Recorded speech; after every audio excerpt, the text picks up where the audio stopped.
Before we begin today's show, I want to make a few official statements. Number one, I don't want to die, and I have no plans on taking my life anytime in the near future. If anything happens to me in the next few weeks, you know who did it.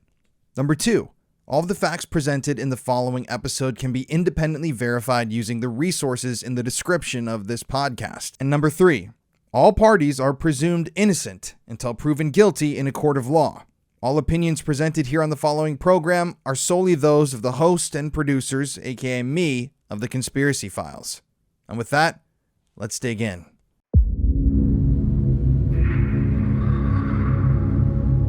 So today on the Conspiracy Files, we are going to be taking a look at one of the most compelling conspiracies, in my opinion, of all time.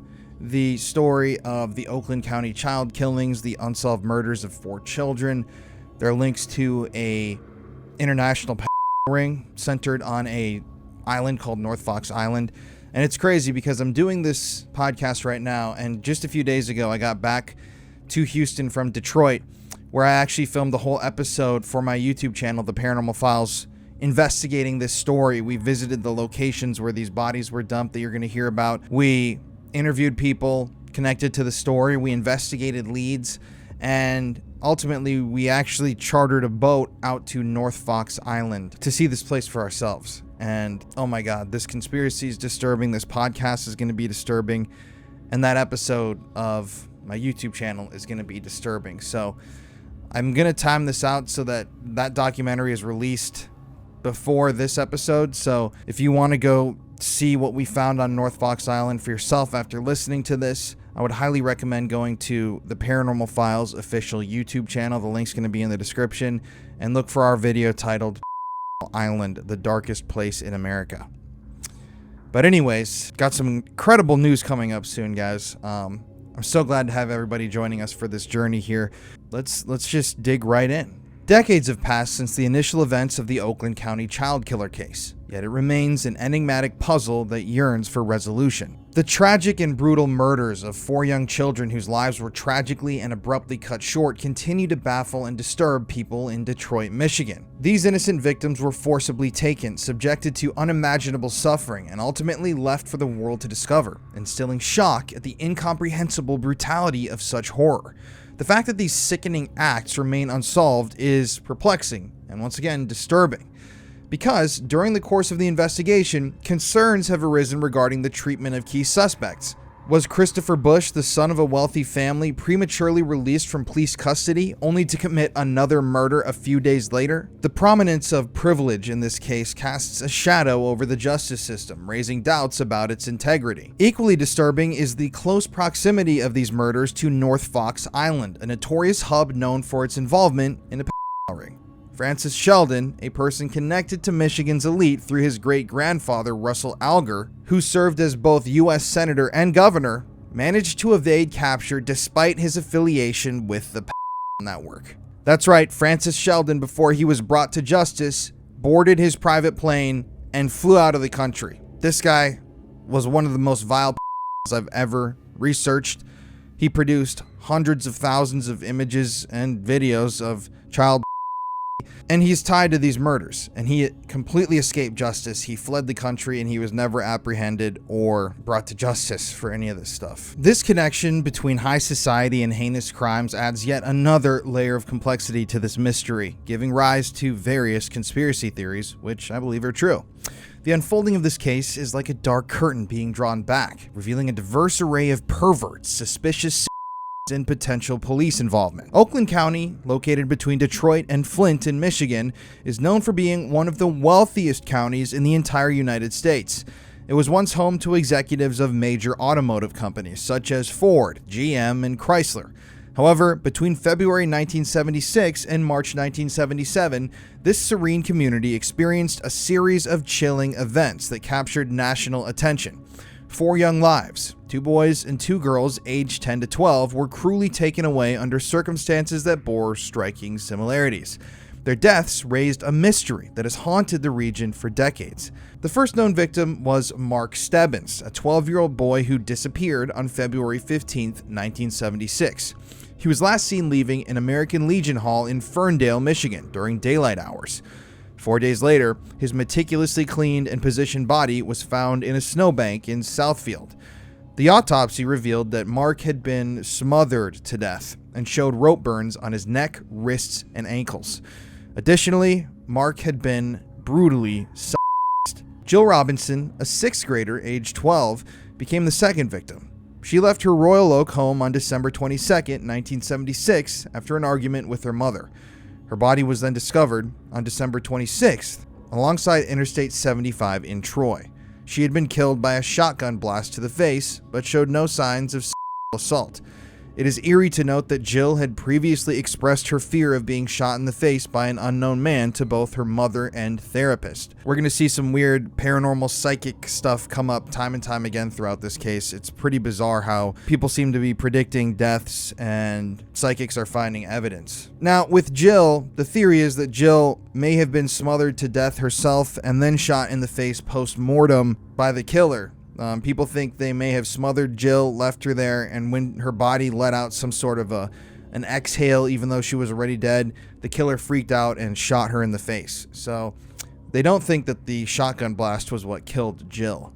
It was the smothering once again. The third victim was Christine Mihalik, a 10-year-old girl who disappeared on January 2nd, 1977, after buying a magazine at a convenience store in Berkeley.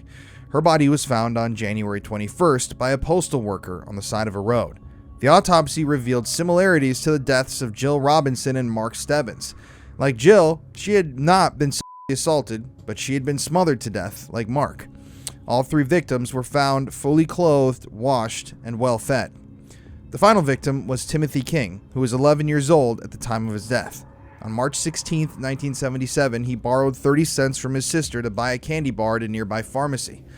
His body was then discovered on March 22nd in a ditch in Livonia, Michigan. He showed signs of his wrists being bound, he had been sexually abused and suffocated, and afterwards, his body was cleansed. Now, something to note here is that some researchers and authors that have dug into this case have actually found evidence that says that one or more of the bodies were actually not cleaned and scrubbed. J. Reuben Appelman, he is the guy who wrote The Kill Jar, a great book on this case. He actually stated that he got a hold of, I can't remember if it was a police report or an autopsy report, but one of the two. And he said that one of the victims, who they claimed in the media was found scrubbed head to toe, was actually found covered in their own urine, feces. There was blood all over their body. Semen samples were recovered. The body was not cleaned and washed like the news stated that it was. So why would the news media be lying about the state that these bodies were found in? And if it wasn't the news media, why would the police be lying about the state that these bodies were found in? It's a pretty weird inconsistency to say that you found the body completely clean and scrubbed, which also, would lead you to think there's no DNA or an incriminating evidence on the body. But it's weird you would say that when in reality, the body was filthy and showed obvious signs of abuse. But anyways, during the late 1970s in Oakland County, there were other disappearances and killings that were unrelated to the Oakland County child killings. For example, 3 girls aged 14 to 16 were murdered with enough variations in their cases to rule out a connection by law enforcement. Cynthia Cadu, a 16-year-old girl, was found nude in Bloomfield, Michigan on January 16, 1976. She died of a crushed skull caused by a blunt instrument, and her body showed evidence of rape and sodomy. Just 3 days later, another murder occurred when 14-year-old Sheila Srock was raped, shot, and killed in Birmingham, Michigan. In August of that year, Jane Allen hitchhiked from Royal Oak only for her body to be discovered 4 days later in the Miamisburg River in Ohio. While the murders of Cynthia Cadu and Sheila Srock were solved, the timing of these events in Oakland County remains curious. Could they be connected? We still don't know. You see, Oakland County had already experienced sensational events prior to these crimes. In July of 1975, Jimmy Hoffa, the famous Teamster president with alleged mafia ties, was last seen in the parking lot of Broomfield Hills, an affluent nearby town. So now we're going to move into the investigation. So you've got the facts. There are 4 children found dead. Police say their bodies were scrubbed completely of DNA. Police reports that have been uncovered 30, 40 years later say they weren't actually scrubbed and there was DNA and other things found on them. Lots of concerned parents, lots of concerned people thinking that there's a serial killer because of the media attention now on the loose in Oakland County, Michigan. So let's get into what they did to try to solve these crimes. Law enforcement agencies, noting the striking similarities in the case, believed that the Oakland County child killer was either acting completely alone or as a part of a group, and they were responsible for these 4 murders. This is the point when Oakland County child killer is put out in the news, and this is something you'll notice in this case that I've noticed, is that right from the get-go, the police and the news media try to pin all of these murders on one single person, like a deranged serial killer, even though a lot of the murders, they have inconsistencies between them that would make it more likely that it was multiple people that were involved. But you'll see that the police and the media really pushed for the single killer theory. Now, it's worth mentioning that each victim was found bathed and clothed, according to the news, and deliberately left in easily discoverable locations. The evidence also indicated that the children were fed and kept alive for several days before their tragic deaths, adding another disturbing element to the crimes. This is true, that they found food in the stomachs of some of the children who had been held captive. So in response, a significant investigative effort was launched in Michigan, involving multiple law enforcement agencies and the establishment of a specialized task force. This comprehensive investigation involved interrogating numerous suspects, employing psychics for assistance, and pursuing countless leads. Despite these exhaustive efforts, though, the task force was ultimately disbanded in December 1978 without solving the mystery. To this day, this case remains open and unanswered. However, a lingering question persists. Is the case truly unresolved, or has the evidence already been found and presented, but it's just being ignored? Well, there were 2 major breakthroughs in the case. The first breakthrough occurred in 2005 when Detective Sergeant Corey Williams of the Livonia Police Department in Michigan successfully connected information from 2 unsolved cases. Williams solved a murder committed by Richard Lawson, a former taxi driver who had killed his boss Xavier Giller in 1989 before he fled to California. While examining Lawson's criminal records from an unrelated robbery arrest in Pennsylvania in 1989, Detective Williams came across a statement made by Richard Lawson that initially meant nothing to Pennsylvania authorities but held significance to him.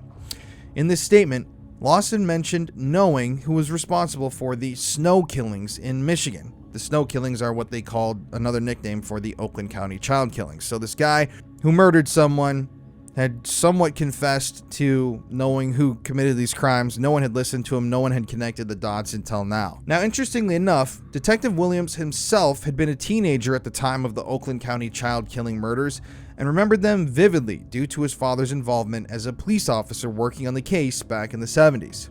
With Lawson's revelation, Williams obtained a name, Theodore Lambergine, an auto worker residing in Detroit at the time of the murders. Now, according to Richard Lawson, Ted Lambergine at one point had showed him a photograph, a disturbing photograph, a naked photograph of who he believed was victim number 4, Timothy King. Yes, this would be counted as child. In the photo, Tim was naked, and Ted Lambergine looked at the photo and told Lawson, "Cute, isn't he?" Now, when Ted Lambergine was pulled over after leaving his apartment in Parma Heights in 2005, he expressed resignation, stating, "I knew my past would catch up to me." Detective Corey Williams proceeded to interrogate Ted Lambergine, who admitted his involvement in a ring in Detroit during the 1970s, with Richard Lawson, the murderer, and another individual known as Bob, or Bad-Eyed Bob Moore. Ted Lambergine denied any involvement, though, in the Oakland County child killing case, and he even agreed to undergo a polygraph test to prove his innocence. However, he failed the test. Detective Williams then confronted Lambergine, suggesting that his failure was not due to fear, but rather because he was partly responsible for the murders. Ted Lambergine, seemingly remorseful, bowed his head to the detective and claimed, "God has forgiven me." Now, despite Lambergine's failed polygraph test, this was not a crime in itself, and there were no charges that could be brought against him. So consequently, he was released. Reporters attempted to question him on one occasion, but he quickly dismissed them. But the breakthrough in the case occurred in 2006 when Ohio police wore hidden recording devices during their conversation with Ted Lambergine regarding allegations made by 16 victims who claimed he had brutally assaulted them when they were minors. On tape, Ted Lambergine admitted to assaulting these young victims, all boys who were under 15 years old. So as it turns out, Ted Lamborghini was indeed a hardcore. So obviously, after catching this admission on hidden recording, Ted Lamborghini was arrested. Now, upon his arrest, Ted sat in handcuffs in the back of a squad car and said, "Maybe God has a plan."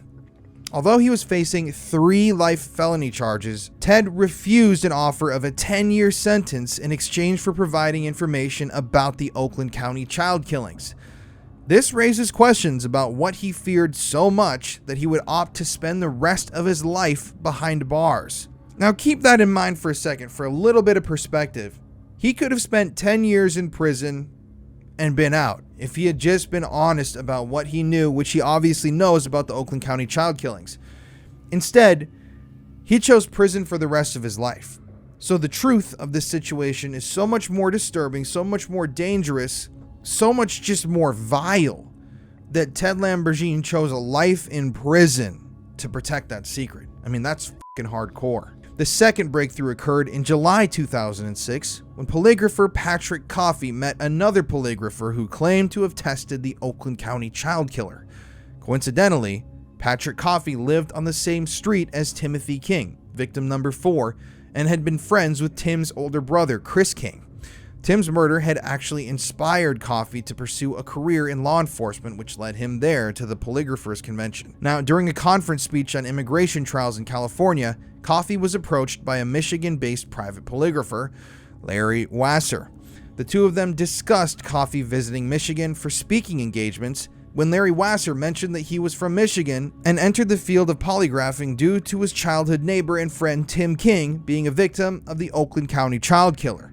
Larry Wasser then dropped a bombshell on Coffey, stating that he had actually administered a polygraph test to the, quote, guy who killed Coffey's neighbor, Tim King. Now, although Coffey pressed Wasser for more information, Wasser only revealed that the polygraph was related to a separate case and that both the guy and his attorney were deceased.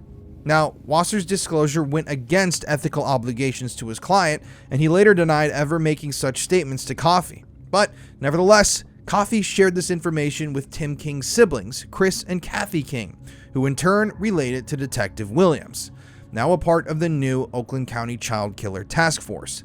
Detective Williams was highly interested in the information provided by Larry Wasser, and in an attempt to gather more details, Williams issued a subpoena to Larry Wasser. However, Larry sought legal representation and refused to say anything further, being aware that he had violated attorney-client privilege during his conversation with Patrick Coffey.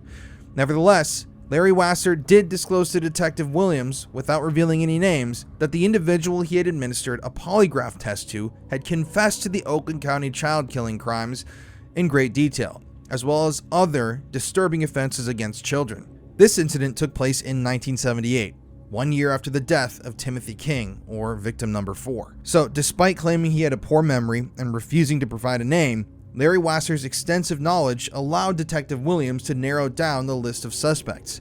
By showing Larry a group of individuals who had been polygraphed and cleared in 1977, it only took minutes for him to identify Christopher Bush as the guy. Now, before we move into Christopher Bush, let's explore who Greg Green is. On January 25th, 1977, Greg Green was arrested in Flint, Michigan for assaulting a 13-year-old boy. During his interview with Flint detective Tom Waldron, Gregory Green implicated Chris Bush as the killer of Mark Stebbins, victim number 1 of the Oakland County child killing. Gregory Green was originally from Flint, Michigan, but had moved to California in the early 1970s, where he became involved in coaching a young boys baseball team.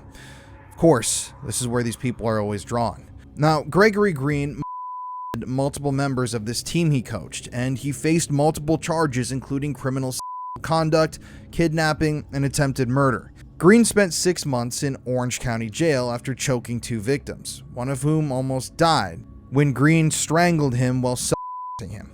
Now, Gregory Green burned this young boy with cigarettes as an attempt to wake him up because he thought he was dead, then dumped him on the grass near a hospital and sped off in his car. This victim survived and identified Greg to law enforcement. It's important to note a similarity with the victim number 2 of the Oakland County child killings. Now, Jill Robinson's body was dumped near the Troy Police Department. Green's arrest took place on August 2nd, 1974. When questioned about his experiences with women, Gregory Green admitted to struggling to become aroused. On January 31st, 1975, Green was sentenced to the Patton State Mental Hospital in San Bernardino, California, as a mentally disturbed sex offender. This occurred 1 year prior to the start of the Oakland County child killings. Less than a year later, on January 21st, 1976, Gregory Green was released and returned to Michigan just days before the abduction and murder of Mark Stebbins, or victim number 1. In May of 1976, Christopher Bush and Greg Green abducted Kenneth Bowman, a 13-year-old boy whom they subsequently in a wooded area. Bowman recalled that Green displayed more violence during this incident and even choked him until he lost consciousness. Further evidence of Green's dangerous tendencies emerged when he asked Bowman to accompany him to a store with the intention of kidnapping and killing another young boy. He admitted to this. Gregory Green told this young boy, "You should come with me to the store so we can kidnap and murder a different young boy." Now, due to the crimes against Kenneth Bowman, Gregory Green, after he was caught, was brought in for questioning by the Flint Police Department on January 25th, 1977, which is when Green implicated Chris Bush as the killer of Mark Stebbins. So we had somebody back in 1977 already implicating a suspect, and those leads were never... we're going to get into it. The following day, after this confession, the police searched Gregory Green's van and discovered 2 pairs of panties, but no further action was taken regarding these findings. Could these panties have belonged to victims Jill Robinson and Christine Mihalik? On the same day, Christopher Bush was apprehended by the Flint Police Department for crimes against children, specifically for crimes against Bowman, who was abducted by Green and Christopher. Now, Christopher Bush denied any involvement in Mark Stebbins' murder, but admitted to being a part of the Big Brother program, and he even provided pickup spots where he would pick up children as a part of the program. Spots that eerily coincided with the locations where the first 3 Oakland County child killing victims were abducted from. So he willfully gave this information, said, "Oh yeah, I help children in these areas, this is where I pick them up from." 3 of those areas were the spots where children were abducted to be murdered as a part of Oakland County child killer. Now, Christopher Bush, mentioned to the police that he had a shared fantasy with Gregory Green involving a split-shift child imprisonment scenario, where one captor would work during the day and the other at night to ensure that one captor was always present with their victim who was being held hostage. Christopher Bush underwent a polygraph test administered by Ralph Cabot, and he was cleared. However, upon closer examination of Cabot's polygraph results in February 2008, 3 separate examiners concluded that Christopher Bush's results should have been inconclusive. Now, after Christopher and Gregory Green were arrested for the kidnapping and rape of that young boy, Kenneth Bowman, Christopher Bush's residence in Alma, Michigan was searched by police. And there, the police discovered shotguns and a massive amount of child. And this evidence would never be seen again. We're going to talk about that in a second. On January 31st, 1977, Christopher Bush was released on bond after his arrest. Subsequently, he faced several more arrests connected to encounters with young boys, but every time that he was arrested and charged, he was shortly released afterwards. Now, the question really starts to rise in one's mind as to why the police repeatedly let Christopher go and get away with these crimes, despite having him in custody multiple times on multiple different disturbing crime charges against kids. Now, one possible explanation as to why he kept getting arrested and released is Christopher Bush's wealth. For example, Gregory Green received a life sentence, while Christopher Bush did not, for their involvement in the same crime that led to their questioning. Now, Gregory Green died in prison in the mid-1990s. However, in 2008, Detective Williams interviewed Gregory Green's former cellmate, who stated that Gregory said he killed 4 kids and got away with it. This cellmate passed a polygraph test. So we've got Gregory Green admitting that he murdered children. He's implicating Chris Bush back in the 70s. Gregory Green and Chris Bush together had already kidnapped and murdered a young boy. They had both been found with child porn. They were both hardcore and yet never officially a suspect or anything. Crazy, right? And now we're going to get into the even wilder part of this, Christopher Bush's story. So, who is Christopher Bush, and how is he able to evade connection to the Oakland County child killing crimes or any other crimes, despite being a key suspect, along with his accomplice and friend Greg Green? So, Christopher Bush was the son of Harold Lee Bush, and Christopher held significant power and influence within the community due to his father's high-ranking executive position at General Motors. That's right, Christopher Bush's father, Harold Lee Bush, was the chief financial officer of General Motors. So his family was extremely wealthy, and his family held a lot of power in the Detroit area. This is back when Detroit was Motor City and cars ruled Detroit's economy. So needless to say, Christopher Bush had some power behind him. He attended the prestigious Institut La Rose in Switzerland, which has a history of educating royalty and is often referred to as the School of Kings.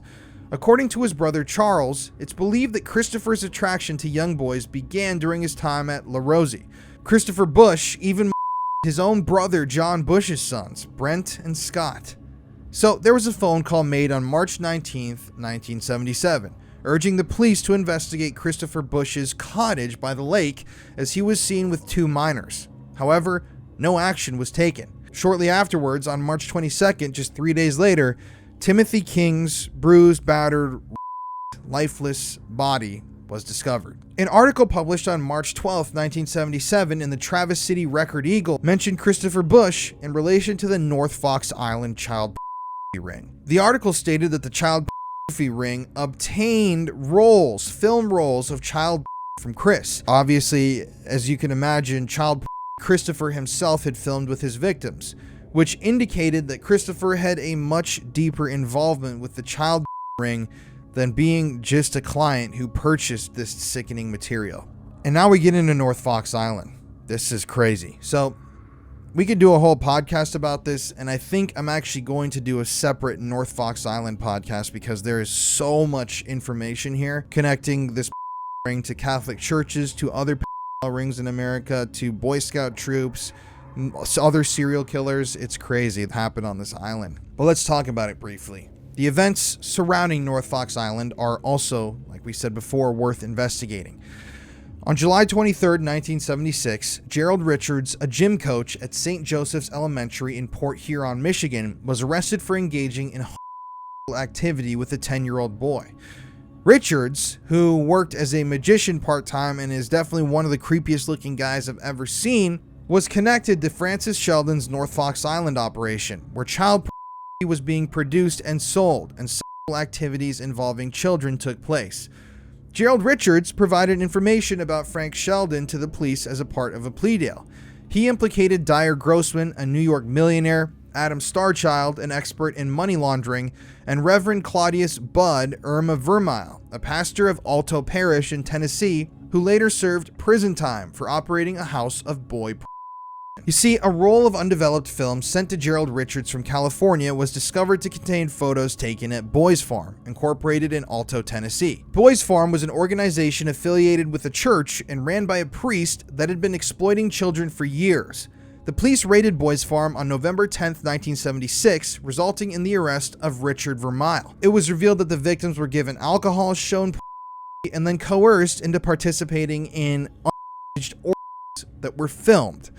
Now, Francis Sheldon, the proprietor of North Fox Island, the billionaire who escaped on his plane, Epstein of the 1970s, was among the list of 300 sponsors associated with Boys Farm. So, in December of 1976, the Michigan State Police issued 2 warrants for the arrest of Francis Sheldon for crimes involving the of a 10-year-old boy and a 14-year-old boy.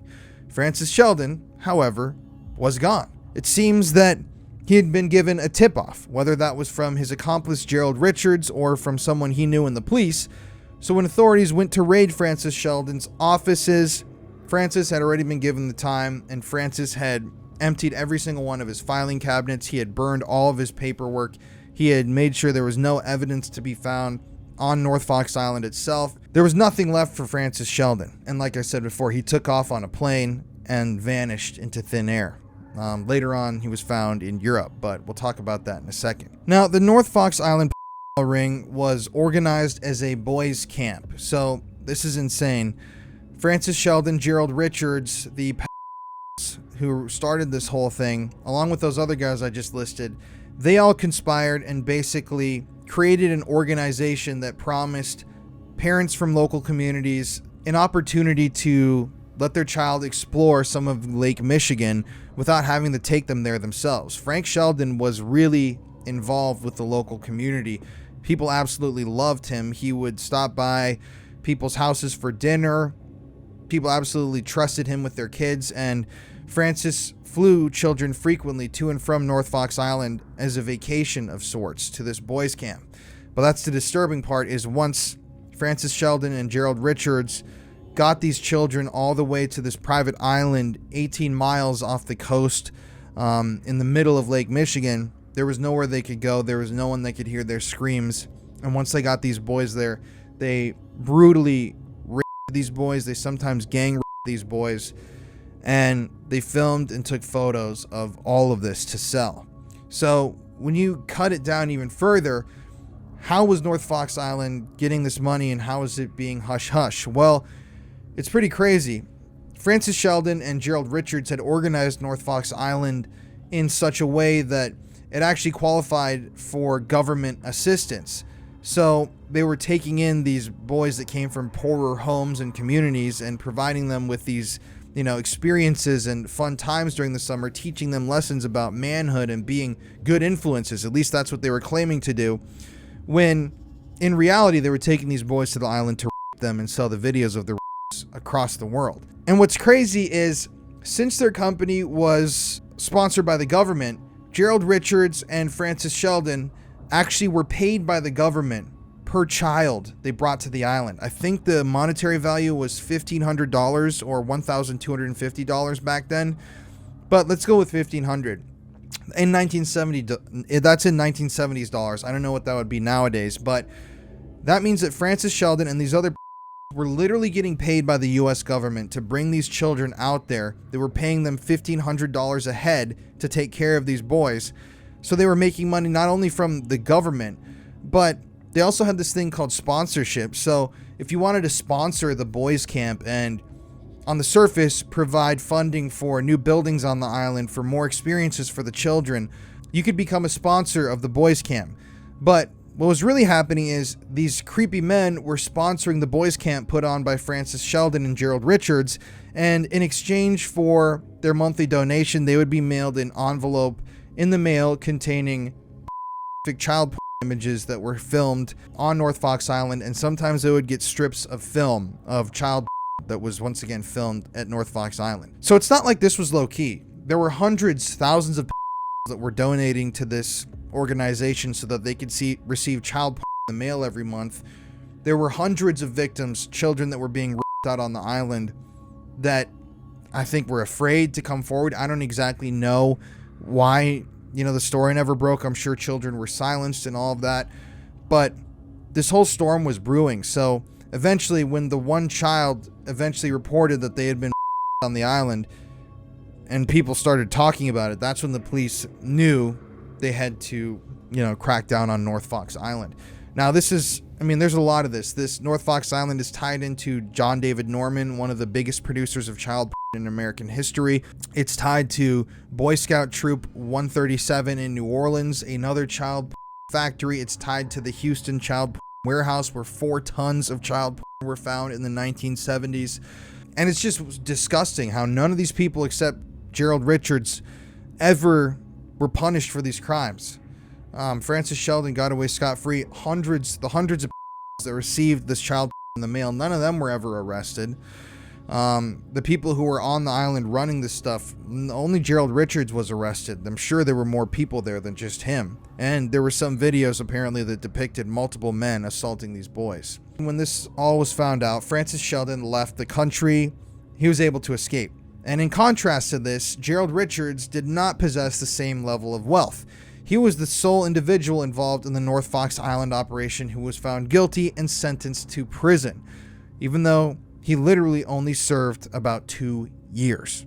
That's right, for running an international child ring, victimizing hundreds of children, for assaulting kids himself. A little over 2 years in prison this guy got. How up is that?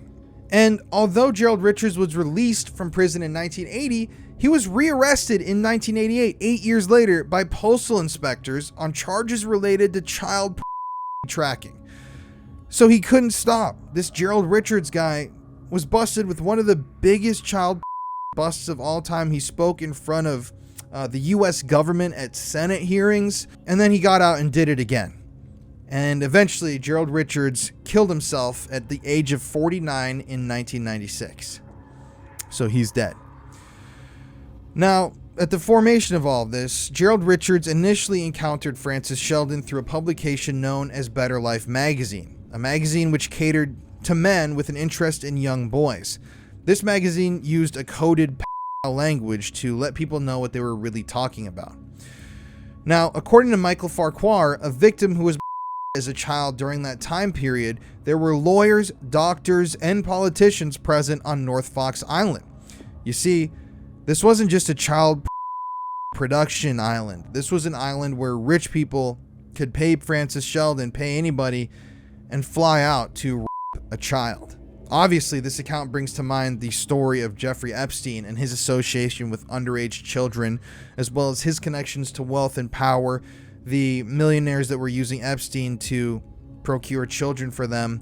And yeah, this raises a lot of questions about whether this sort of stuff is still happening today. I have an easy answer for you. Yes, it does happen. It's happening right now while I'm recording this. It's happening while you're watching this. A day, 2 weeks, years later, it's happening. And we also have to look at the case of Johnny Gosch. Now, we're going to be doing a full Johnny Gosch episode soon, but Johnny Gosch was a 12-year-old paperboy who went missing from Des Moines, Iowa. Gosch was one of the first missing children featured on milk cartons as a part of a campaign.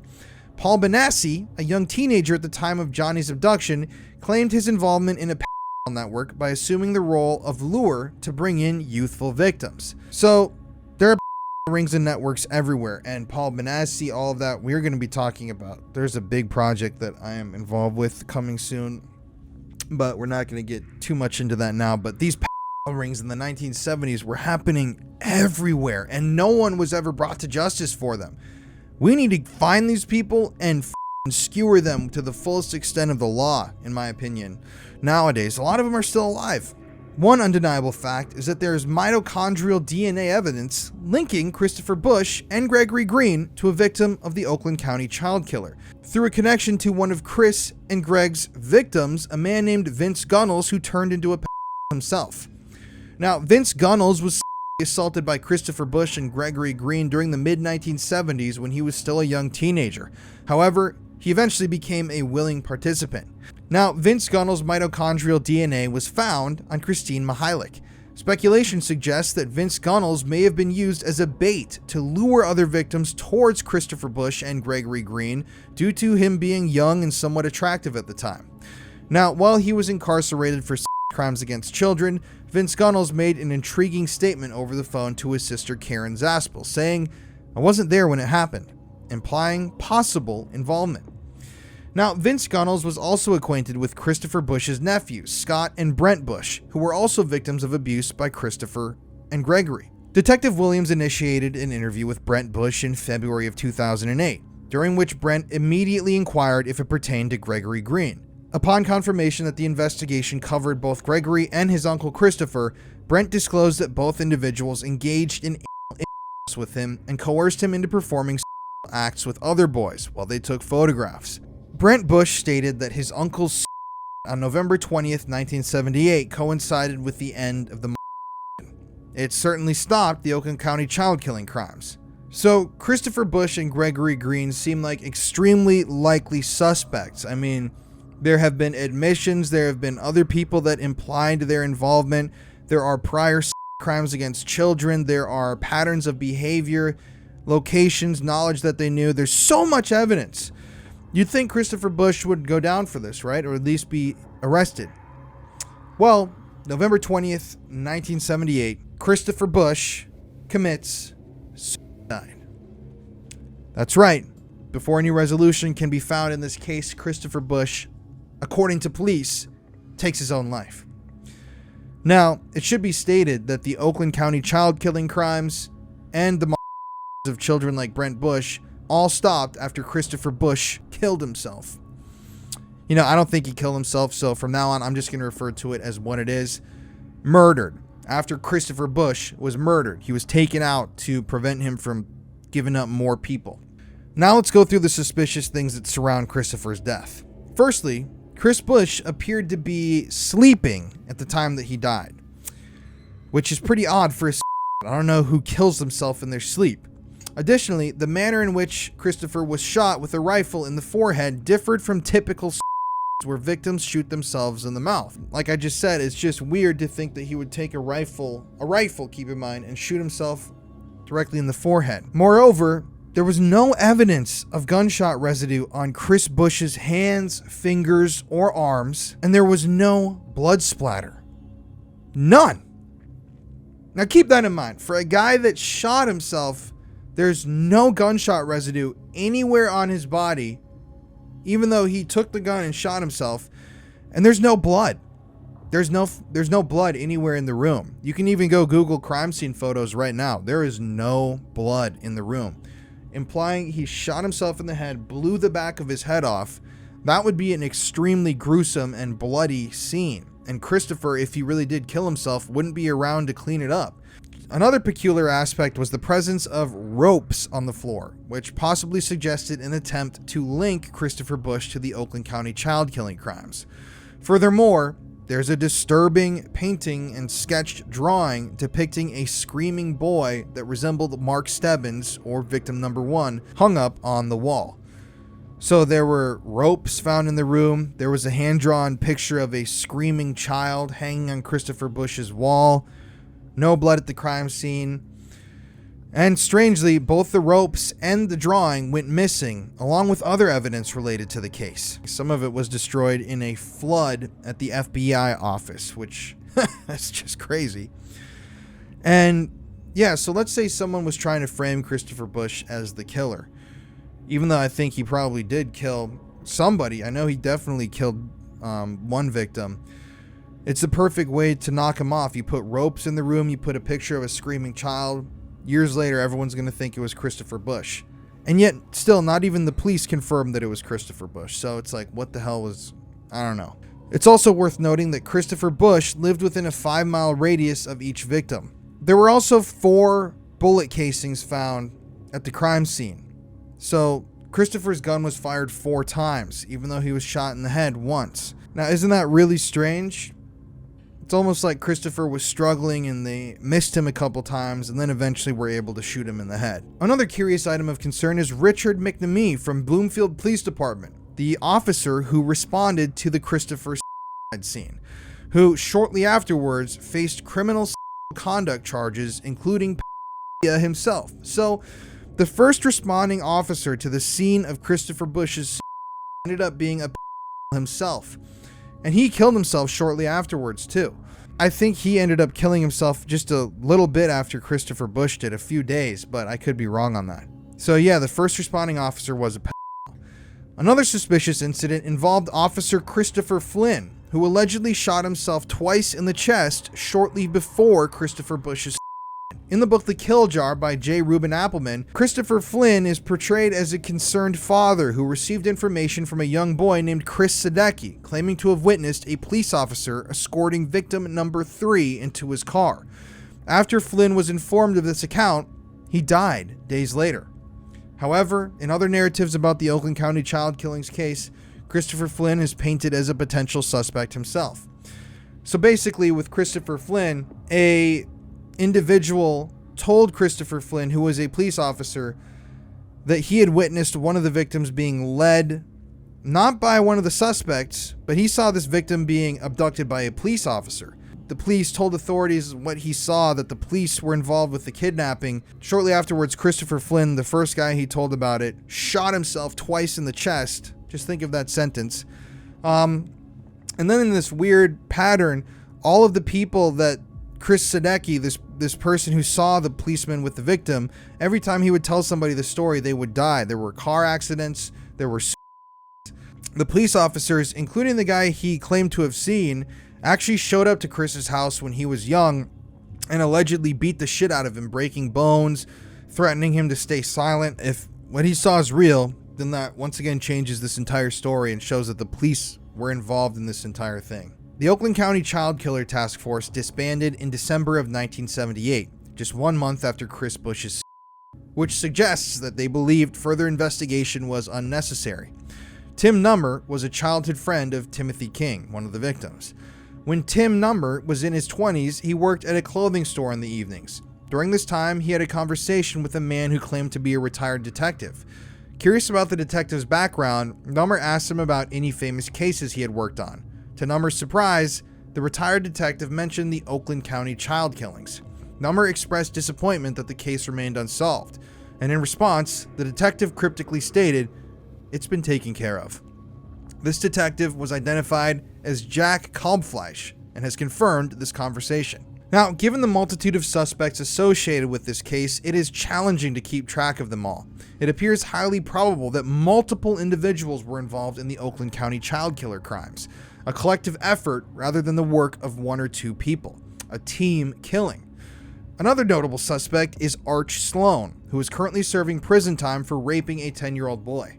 At one point, Arch Sloan worked as a driver for a book mobile unit, a mobile library delivering books to underprivileged children.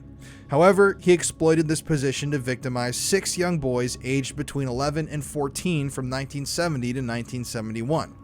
Now, Arch Sloan received a sentence of 5 to 10 years in prison, but was released early to work at a service station where he served as a mechanic and tow truck driver, occasionally collaborating with the police. On the night of Mark Stebbins' death, or victim number 1, Arch Sloan's parole officer saw news coverage and immediately thought of him as a possible suspect.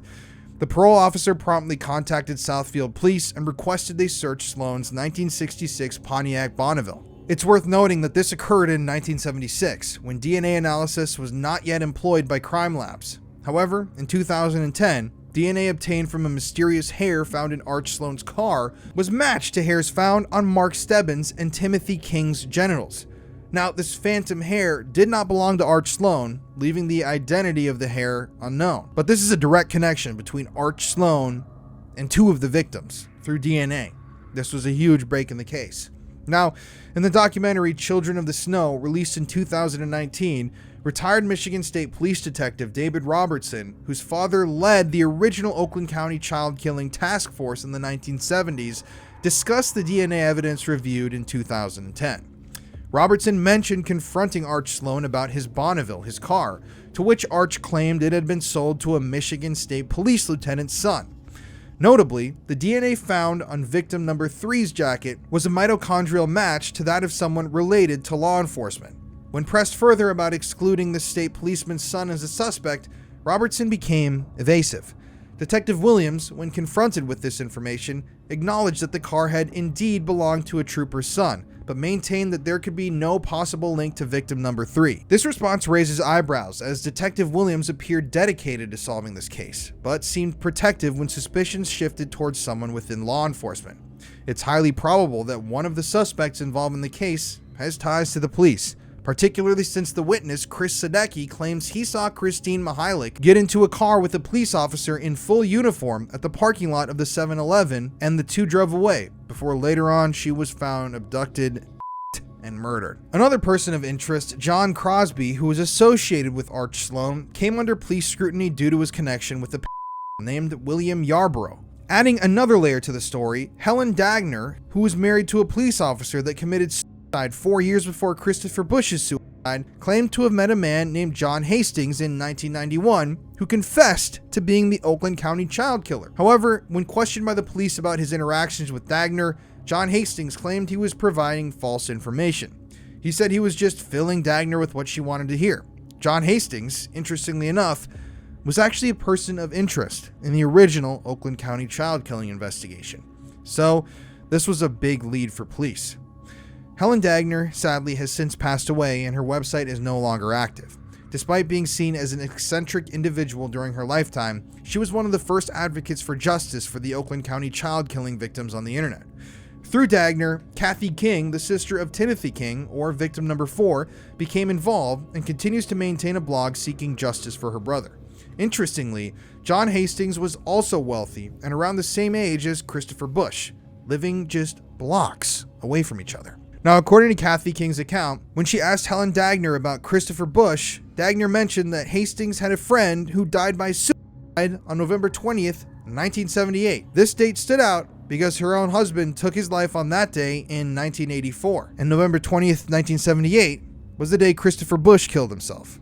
So that was a direct link between Christopher Bush and John Hastings, this suspect. Another suspect worth noting is Bad-Eyed Bob Moore. Going back to the beginning of the story, it was at Bob Moore's place when Ted Lamborghini, you remember he was a suspect and a as well, allegedly got out and pointed to a picture of a naked Timmy King, one of the victims of Oakland County child killer. Bob Moore was also a known child and who owned a bike shop in a notorious part of Detroit at the time called the Cass Corridor.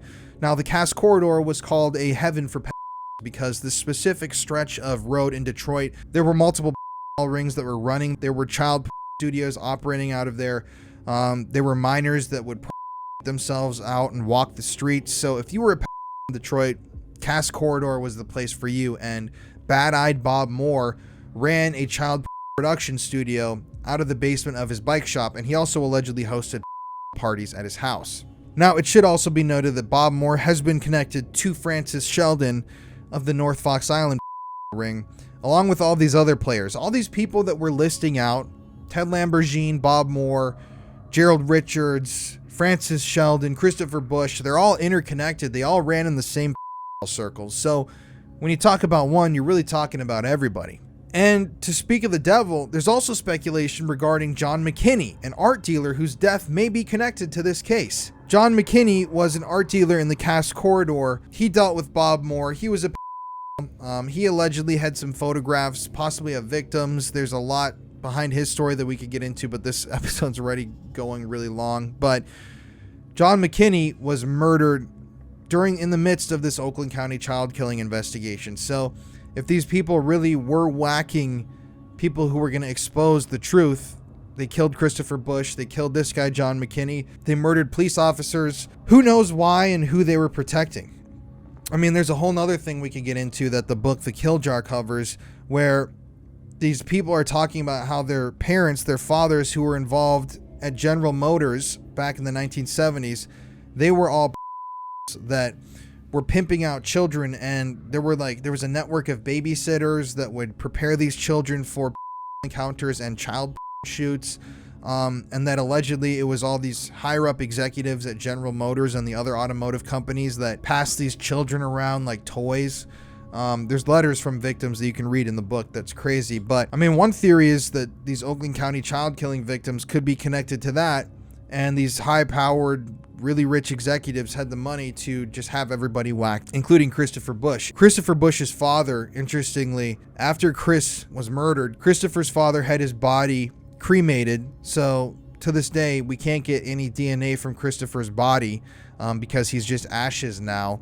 I think that was definitely a strategic ploy. Christopher Bush's dad also burned all the documents relating to his family. So he burned all their social security cards, their birth certificates, really strange stuff. And Christopher's dad has been, there have been allegations against him by multiple victims that he was one of the heads of this General Motors ring.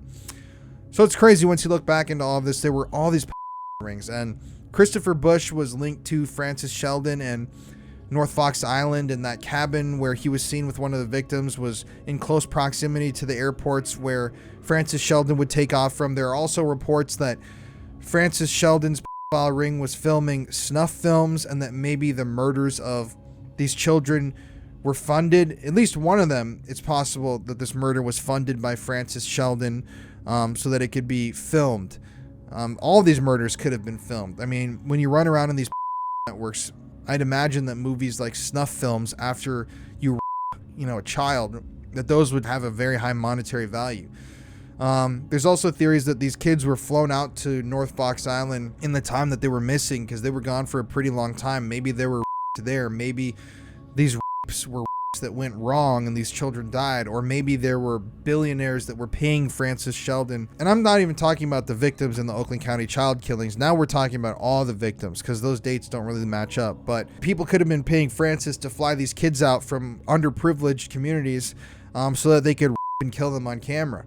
I mean, the FBI itself has never done a thorough search of North Fox Island. The police haven't done a thorough search. They've never done ground penetrating radar out there. They've never brought body sniffing dogs. They've never done anything. So who knows? There could be mass graves of children on North Fox Island. It's crazy that that whole thing deserves a second podcast, but all of this too, I hope this has made sense. And so in conclusion, all of this raises concerns for me about how there were numerous pedophiles and pedophile rings operating in the same area at the same time. Similar cases involving networks such as the Johnny Gosch case, Jeffrey Epstein, the Franklin cover-up have been coming to light, suggesting the possibility of an ongoing mega network to this day. The question remains, what actions can be taken to address this issue? I don't really know. So that's the end of my script. That was a really long one. We could have gone triple that with all of this, but wow. I mean, to this day, nobody ever convicted for a single one of the Oakland County child killings.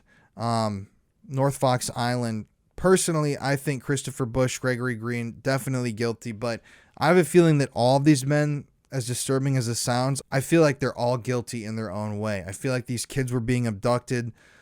They were then being passed around, assaulted. They were being filmed while these happened. These films were being sold.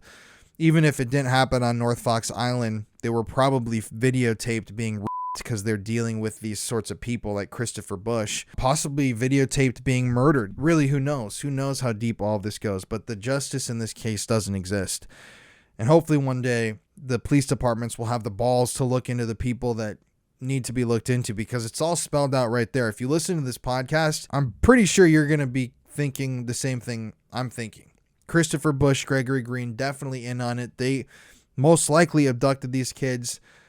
They were taken to different places, pimped out repeatedly, murdered, filmed. I mean, there's so much more to it. Even with Francis Sheldon and the North Fox Island ring, there was allegedly a doctor's office in a nearby community on the shore of the lake, where multiple victims claim they saw Francis Sheldon and other men assaulting children and then murdering them in this doctor's office and filming all of it. So like, this shit was happening all over the state of Michigan. And with the police officers being involved in the North Fox cover-up, with all of these people, I mean, the files on Christopher Bush and North Fox Island were lost in a flood at the FBI headquarters. The f*** does that tell you? That's crazy shit. Oh yeah, two of the most important unsolved cases of all time with hundreds of victims and dozens of suspects. We lost all of it before we could convict anybody. But yeah.